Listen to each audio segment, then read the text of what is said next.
أعوذ بالله من الشيطان الرجيم الذين ينقضون عهد الله من بعد ميثاقه ويقطعون ما أمر الله به أن يوصل ويفسدون في الأرض أولئك هم الخاسرون. Orang-orang yang membatalkan janji mereka terhadap Allah selepas diikat janji itu dan mereka memutusnya, memotong, mengerat apa yang Allah Ta'ala suruh hubungi, mereka melakukan kejahatan di bumi, mereka itulah orang-orang yang rugi. Ayat ini menafsirkan ayat yang terdahulu yang kita baca minggu lepas, yang tak sempat kita habiskan, yang mengatakan orang-orang kafir, munafik, mempersendakan contoh yang Allah Ta'ala beri. Mereka yang munafik itu laksana mereka yang berjalan di dalam cahaya, kilat guruh peti yang sabung menyambung. Masa kilat tu curah berjalan, tak ada kilat senyap, bunyi guruh takut. Bunyi guruh takut. Takut. Dengar guruh takut, berhenti. Kita orang Islam tak takut pada dengar guruh. Subhana man yusabbihur ra'du bihamdihi wal malaikatu min khifati. Tasbih bila dengar guruh. Disebut dalam satu kisah, Umar bin Abdul Aziz mengiringi Khalifah Sulaiman bin Abdul Malik. Masa Sulaiman bin Abdul Malik jadi khalifah, Umar bin Abdul Aziz jadi gubernur di Madinah. Sulaiman pergi ke Mekah, pergi ke Madinah. Berjalan dua-dua ni sepupu Bani Umayyah. Tiba-tiba mari ribut, mari dengar guruh pati yang sama menyambung kuat. Kata Khalifah Sulaiman, mau pernah rasa ke guruh macam ni hebat kuat ni? Umar bin Abdul Aziz kata, ni baru rahmat ni. Hak mari ni rahmat, dia kata. Rahmat Tuhan mari dengan hujan ni guruh. Kalau mereka tak tahu lagu mana. Dia jawab ke Sulaiman bin Abdul Malik. Satu jawapan yang pintar. Guru-guru hak dengar tu rahmat Allah. Mereka dia tak tahu lah. Kalau mereka hal lebih lagi. Dia memberi nasihat pada Sulaiman bin Abdul Malik. Tetapi orang-orang munafik dalam keadaan yang kelam kabut. Tuhan kata mereka itulah orang-orang yang fasik. Tuhan bawa misal contoh macam mana pun tak percaya. Mereka adalah orang yang fasik. Orang yang fasik itu ialah orang yang melanggar, mengkhianati, mencabuli perjanjian mereka dengan Allah setelah diikat perjanjian itu. Siapakah yang masukkan dengan ayat ini? Para ulama tafsir khilaf di dalam menafsirkan di kalangan ulama-ulama tabi'in. Walaupun tafsir ini kena pada semua, tetapi ulama zaman dulu dia tidak bercampur dengan masyarakat yang ada macam-macam. Ada kalangan mereka mengatakan yang dimaksudkan dalam ayat ini ialah di kalangan mereka yang diperintah oleh Allah dengan perintah dan larangannya supaya menunaikan taat dan meninggalkan maksiat. Dia percaya dah ini wajib, ini sunat, ini haram, ini boleh, percaya je, tapi pergi lawan juga. Ini mereka yang meninggalkan amal dan kerja Islam. Ini satu pendapat ulama. Kalau pendapat ni tak kena berlaku pada semua, umum, terlalu umum. Walau macam mana pun jadi pengajaran pada kita. Pendapat yang kedua mengatakan mereka ialah orang-orang kafir, ahli kitab dan orang munafik di Madinah. Ahli kitab, khususnya orang Yahudi, orang Kristian, yang tahu tentang Nabi Muhammad SAW di dalam kitab-kitab mereka.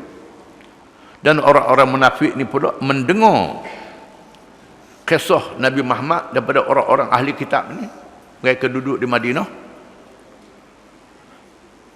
Dan kalangan ahli kitab ni berjanji dengan nabi-nabi mereka wa ittakhadallahu mitsaqan nabiyyin lama ataitukum min kitab wa hikmah thumma ja'akum rasulun musaddiqun lima ma'akum la tu'minunna bihi wa la tansurunnah qala a aqrartum wa akhadtum ala dhalikum isri qalu aqrarna qala fashhadu wa ana ma'akum minasyahidin. Surah Al-Imran. Ingatlah apabila Nabi, setiap Nabi mengadakan janji dengan pengikut-pengikut mereka. Nabi ni bawa kitab Taurah, Injil dan lain-lain. Beritahu pengikut mereka akan tiba seorang Nabi, iaitu Nabi Muhammad SAW, Nabi akhir zaman. Bila datang Nabi ini, kamu mesti beriman dan berjuang menolong Nabi ini. Adakah kamu berikrar? Semua mereka berikrar, berjanji. Walaupun datuk nenek sudah mati, tetapi mereka tahu sejarah ini. Mereka adalah pengikut ulama-ulama mereka yang terdahulu, yang termasuk dalam janji ini. Bila mari Nabi Muhammad SAW, mereka tak ikut Nabi, lawan pula. Ini adalah tak tunai janji. Tak tunai janji.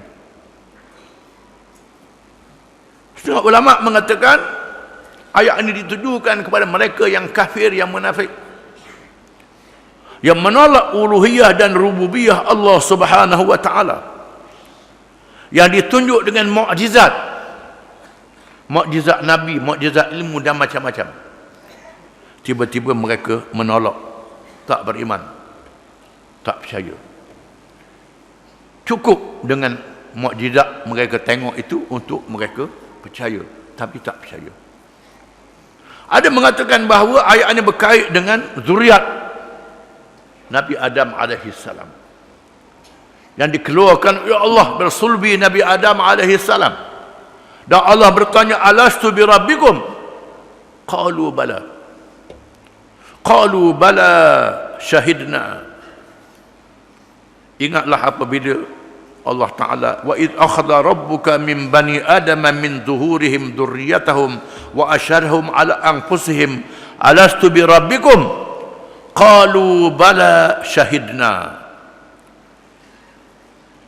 Ingatlah bila Allah telah mengambil janji daripada anak-anak Adam, zuriat mereka yang dikeluarkan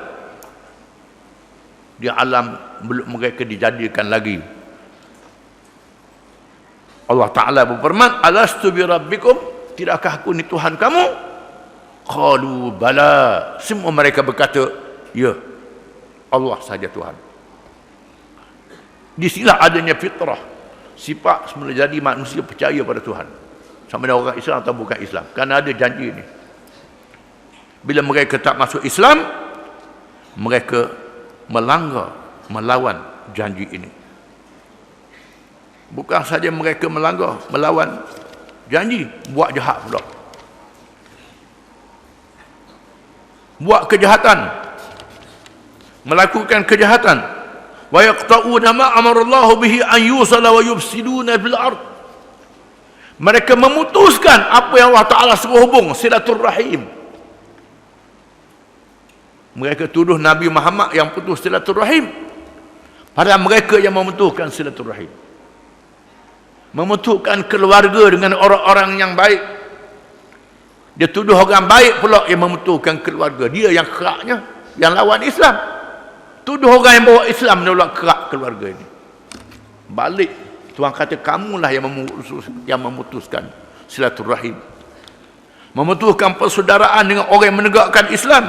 Wa yufsiduna fil ard, dan mereka melakukan kejahatan di atas muka bumi. Lepas tu buat jahat di atas muka bumi, buat macam-macam maksiat, macam-macam dosa pula. Dosa bukan saja akidah, mula-mulanya dosa akidah, lepas tu melarat pada politik, pada ekonomi, pada akhlak dan berbagai-bagai perkara. Mula-mulanya akidah, lepas rosak akidah, rosak akhlak, rosak keluarga, rosak ekonomi, rosak politik, maksiat dalam semua perkara. Ulaika humul khasirun.